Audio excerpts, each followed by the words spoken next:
Good morning. How are you, everybody? This is Enrique of Spanish United. Today we have a very special guest. Um, he is Joost Stryrom from South Africa. Would you be kind enough to introduce yourself to the audience?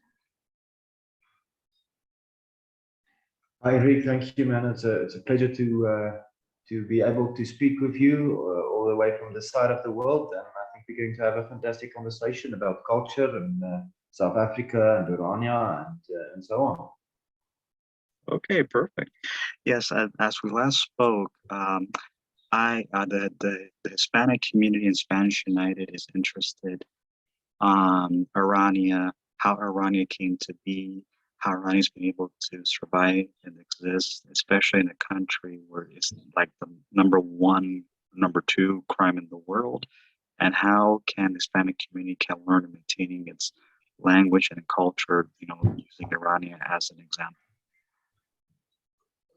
It's a very good question. I think it's a very relevant question, and the reason for that is we are, in terms of the existence of Orania, we have united around certain things that we see as important factors for us, things that we want to preserve, things that we want to build out, things that we want to see continuing down the road. And I think the little bit of knowledge that I have regarding the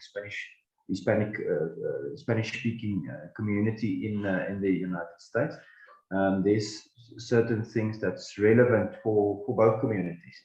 And I think language obviously is an important factor in terms of organizing people around a central thing. Culture is important for us. Religion is very important. And if you take all that from the background of what South Africa was, the state it's currently in, and so on, and then obviously we as Afrikaners, our strive to preserve our culture and the things that's important to us. There was really no alternative as to create a place like Orania. Now, just a little bit of history. South Africa has a bit of a controversial history, as most people know. It's quite a complex country. Afrikaners used to be in control of the country politically as a minority. We used to be in control of the economic, military, political power, and so on, and we have lost all of that. And that makes us, to an extent, not so popular group of people in South Africa. Although we at Orania is claiming that we have ethical and a good plan, and that we see more and more other cultural groups in South Africa actually learning from Orania, taking up the ideas that Orania produced, the creative struggles that we went through, the way of thinking that we cultivated, and start using it for their communities. So in short, Orania is an Afrikaner cultural community. Its goal is to preserve and build out Afrikaner culture. One of our primary motivating drives is to, in a country that is extremely corrupt, extremely violent, extremely unstable, to create a haven for Afrikaners, to take responsibility for ourselves, and to work towards Afrikaner freedom one day. We hope to be free again. Orania does all that on the basis of a very, very simple to say but hard to live principle. That is the principle of taking responsibility on three levels. One, for the land that you live on, the physical ground. So we have to have our own piece of land. Secondly, own institutions. Everything that you want in terms of institutions, from schools, from churches, from local government, everything, social care, welfare, everything that you want for your people, you need to be able to build and maintain yourself. And the third thing is own labor. You have to do all your own work. Labor is one of the most politicized things in the world. And in Orania, it's extremely important for us to be able to do all our own work. All the menial labor, all the construction, everything, we take responsibility for that. So in short, that is Orania's solution to a lot of problems, and our way of building a place for our people that is safe and prosperous. Hmm. I definitely commend you for your work because today having any type of autonomy or maintaining one's culture is seen as either xenophobic, racist, etc. And especially with the Hispanic community in the United States, we're not considered technically a race. We're considered an ethnicity. Hispanic could be of any race. You know, we could be white, black, you know, Asian, etc. Mm. So it's like Yeah. Hispanics are kind of like pressured to pick a side to either assimilate into white culture or into black culture, or if they don't look like neither, it's like they stay invisible. So one thing that I'm doing with Spanish United is to unite all Hispanics under one umbrella, regardless if they're European, African, indigenous, or a Yeah. mixture of those three, and to make reforms in their communities. And one thing that I'm stressing is Yeah. that we need to be self-sufficient, we need to be independent, and we need to invest and bring resources and capital into our communities because I see that Hispanics have been in the United States for the longest time. We are forming the largest minority. We outnumber African Americans, but yet Hispanics are the only minority group that do not have political representation, economic representation. We participate in the economy, but we don't reap the benefits, and I think it's very unfair. And even the Hispanics that are American born, we're still treated as foreigners. So one thing that I'm doing is to get Hispanics to, re-examine themselves, come back to their culture, come back to their roots, to be proud of who they are, to learn the Spanish language, at the same time to participate in social reforms, because with social Yeah. reforms come economic reforms, and economic reforms come educational reforms. And one thing that I admire about Orania is that even though Orania is hated by everybody in South Africa, primarily like the blacks, Orania has been able to be not only to survive but to be self-sufficient. So that is something that I want to see implemented in the Hispanic community, and we could, emulate it and eventually, bring some success to it. Yeah, I think that one of the most important things regarding that is what we as Afrikaners learned when we started with this project is there's so many challenges, but the thing is you have to start somewhere. You can always you can almost put it in the context of something like fitness. If you want to use fitness as an example, you can a lot of people aspire to be fit or strong or so, but in the end, consistency is key. You have to start somewhere and get into a disciplined routine of progress, manifesting towards your goal. In terms of Orania, it took us, I mean, Orania is now 30 years old, 30 years of hard work, challenges, ideas, creative thinking, facing tough situations. And we had to go through all that. And now Orania is starting to become a major success.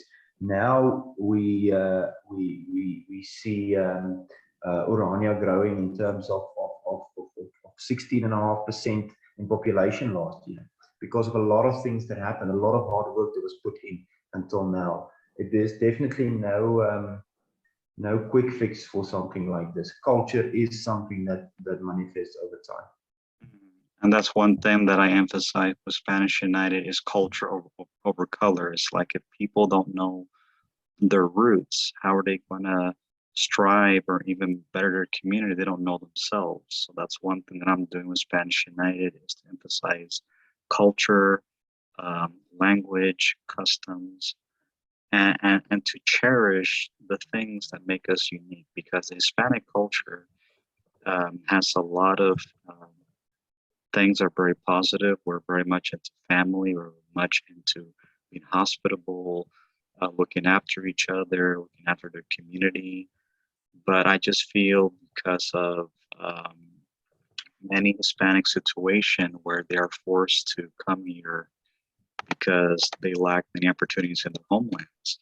Unfortunately, many of them don't reach the American dream. They succumb to poverty, they succumb to drugs and to violence.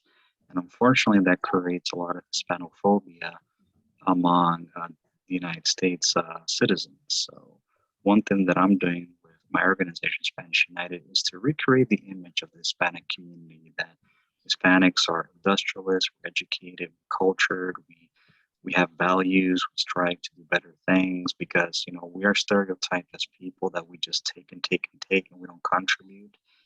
And it just creates a lot of animosity. So I feel that if Hispanics, you know, especially American born Hispanics, were to start accepting their culture, accepting who they are, and not apologize for being who they are, I think they could make tremendous strides. And at the same time, they could also do a lot for the young people because the young people are right now at a critical time where, like I said earlier, they are being forced to either choose to be identified as white American or to identify as Black American. So I feel it's very important that culture is emphasized because if it's not, you know, people lose their identity. That's one thing that I notice about Afrikaners, you know, among the white South Africans is that they are the only white minority in South Africa that they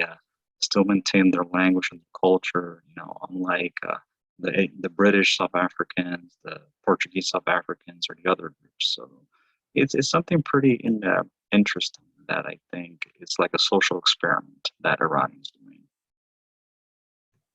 Yeah, and I think, you know, regarding that, especially a lesson that we learned as Orania is, especially as a small community in the early years, you know, we had zero resources, we had very few people, we had a massive antagonism from the media, and we had to make this Orania plan work. And in that stage, it's very easy to just fall back to a position of trying to please everyone, constantly, you know, apologize for who you are and so on.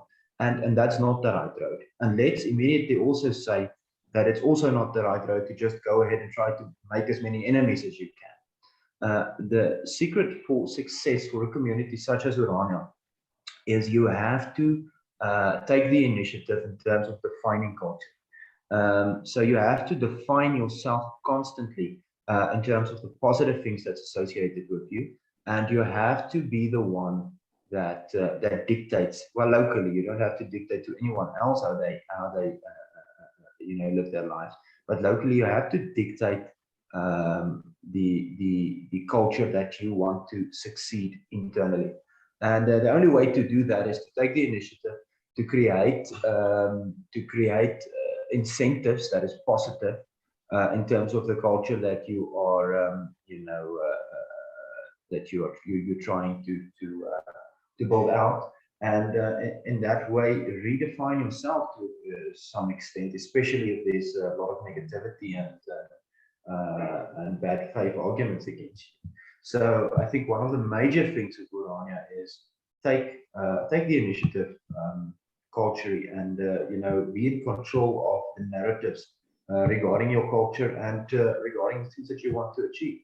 And then obviously there is no cultural success without physical success. You have to you know, take the initiative there as well, build out you know, a success story. Orania would have been, if Orania was just a miserable little place, it doesn't matter how well defined your culture, it doesn't matter you know, how good your intentions are, it would not, you know, there would just be no way to explain it to someone.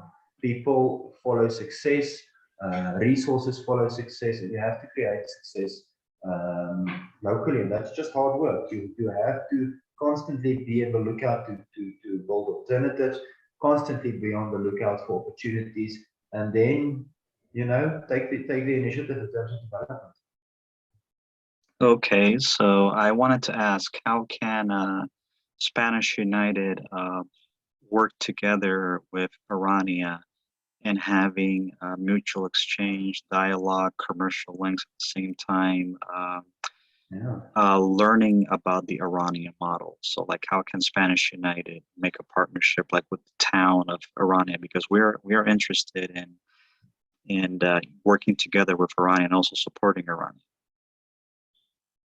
Yeah, I think the first step, most important, maybe a foundation of such a relationship, is for both parties to clearly define themselves in terms of the other party can understand um, what we are, what our goals are, how we are orientated. Rania is always very positive about making international friends because we need friends in the international community that helps carry our flag and helps promote our ideas and so on.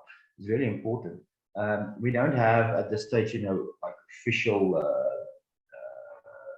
embassies or something in that regard. But what we do have is we do have international friends of Orania that supports us in whichever way possible and also help us to spread the word, to help Orania progress and develop by simply helping market the Orania idea.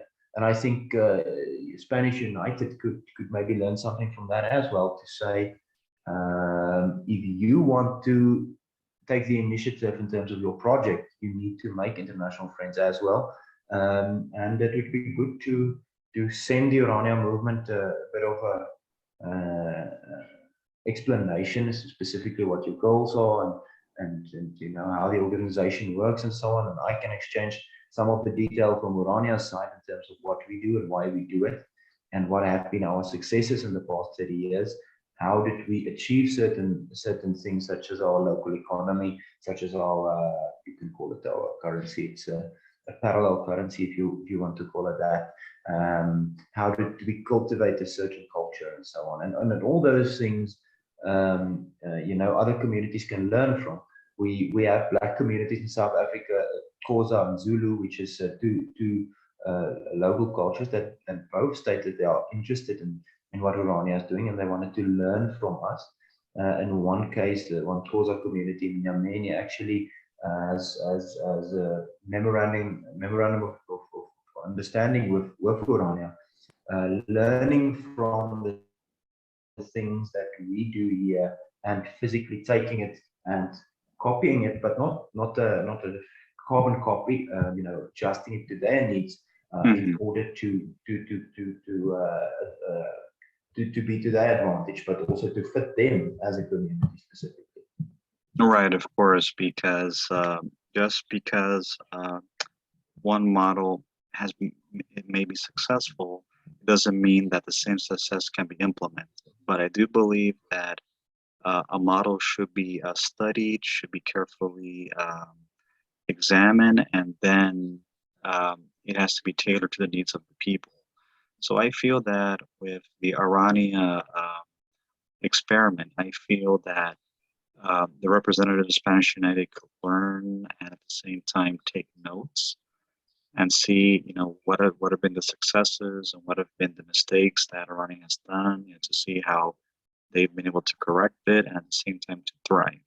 So that's one thing that I'm doing with Spanish United, is that we're trying to make friends and also establish relations with other people. Like I've contacted um, the Principality of Andorra. I've contacted the autonomous communities of Spain and different communities that are kind of like marginalized, to see how they've been able to survive and be successful, even with the adversities and obstacles. So I feel that is something that Hispanics need, because Hispanics have always been treated like we're servants, we're submissive, and the biggest fear that the United States has is an educated Hispanic person. Like someone like myself is educated. A lot of Americans, both on the left and the right, don't like me because they see me as a danger. Because it's like I don't adhere to any particular ideology. My focus is to bring our people to the same living standards in education and economics as both the white community, the black community, and the Asian community in the United States, because we're pretty far behind.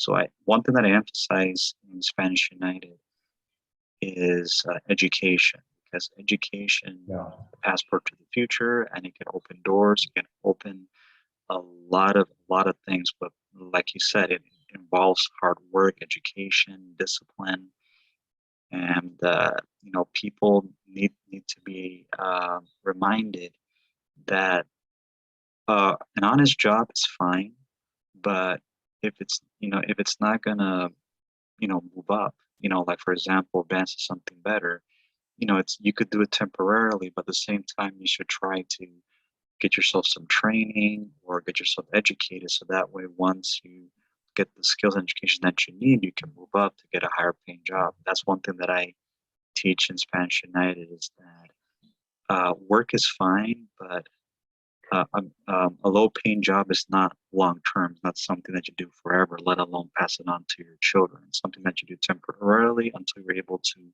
move up the economic ladder, and then start having a better income for yourself and for your family. At the same time, you can take that knowledge and that income and reinvest it in the community, because that's what Asians in America are doing, particularly like the Chinese that they come here.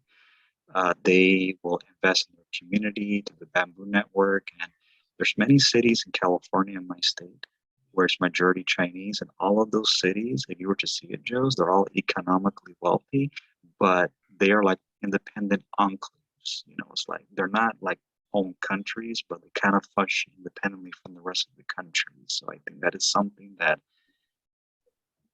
which really is amazing. And I think Orania as well is doing a wonderful job, being an enclave, and, succeeding and having the economic autonomy, that they have. I think that is something that we can definitely learn from in the near future. Yeah, yeah, yeah. I think an important thing to also notice is that autonomy, or a degree of autonomy, is not based in isolation, and the community or a culture that wants to survive should not isolate itself. That is a recipe to death. The key to survival rather would be to incentivize that culture, and get more of the members of that group to actually to be incentivized towards that culture. It's important.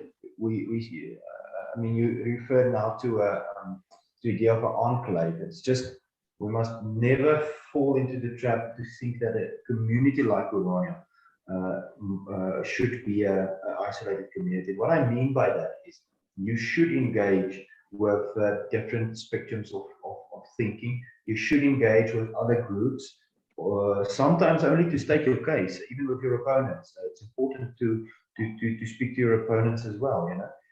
It's very important to have that conversation. Start clearly define what you want to do. Clearly define what your goals are, so that you don't fall into the trap of misinformation being spread regarding your community and so on. Because for your opponents, it's very easy to build a straw man argument and attack that, and one should make sure not to be in a position where that advantage is being taken from the community. And speaking about education, that's another thing. I mean, if you empower your people with proper education, as far as possible, with institutions that you create yourself, they just have that advantage, and they're not all that held back.